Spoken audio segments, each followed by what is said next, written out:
say you have an opening and then shit comes up. It's like you're already kind of above the clouds, you know, you can deal with it. So you can see it for what it is. It doesn't get you really, it doesn't pull you out of your peace or your stillness or whatever. The real test is when you're not in an opening and you're just in walking along through everyday life, and then the shit happens. That's when the real test is. Can you still keep watching in the same way, in the same with the same intensity and clarity? Yeah. So again, I say it's not that shit doesn't happen. It's about who's responding to it, and are you losing the choiceless awareness or not? It's like the harder the challenge, the greater the opportunity to have choiceless awareness still, and to check your connection to it in a way. I mean, it's not your real connection, it's whether it's there, whether you're in contact with it. Yeah. Would you agree that that the mind doesn't really, like, it doesn't figure this out. It only learns its limitations, and then um, like the mind itself is like in Sean Klein's book. It's always trying like this and that, and it's trying from that angle and construct this and criticize this, and but at the end, it's you're basically separating from the mind and just see it for what it is, and then even separate actually from memory.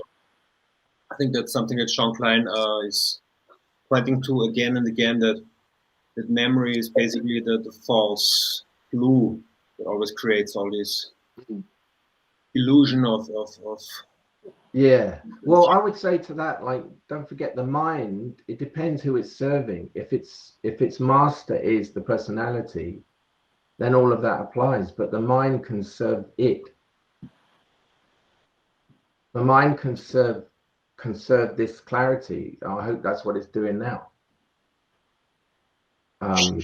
Surely, but I would say that the mind is taking place in choiceless awareness, just alongside the body and alongside let's say the spirit. And so yeah, that the mind, I mean, the mind doesn't get the shift, isn't it? Does it get the shift?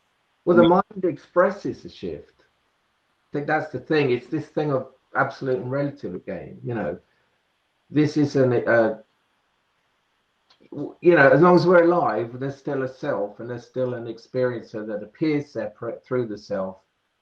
And if it's not going through the filter of personality, then it's, it can also communicate something of its experience. So, often I think in these cases, even what you said, he said about memory is about, normally what we're thinking about is the personality's history, and memory is a negative thing, right? Because it's the memory of that pattern playing out, and your past emotions playing out. So, in that sense, memory gets a kind of bad name but beyond that, memory is just a functional thing that you need. So you've always got to sort of see the bigger picture of the other side of the coin, really. This is why it's easier and helpful to say, well, yes, if the personality is in control, all of that's true. If it's not, the mind and the memory, they're in no way negative at all. They're beautiful, just like a flower or anything else. They're incredible. So it's to do with who's running the show. And I think that's partly why, this is all about personality, because it's the big key. Who's running the show? If it's personality, you get one experience of life. And if it's not, you get another. Because there's a danger in all this of kind of fetishizing non-self and, the seeing through of the relative. And of course,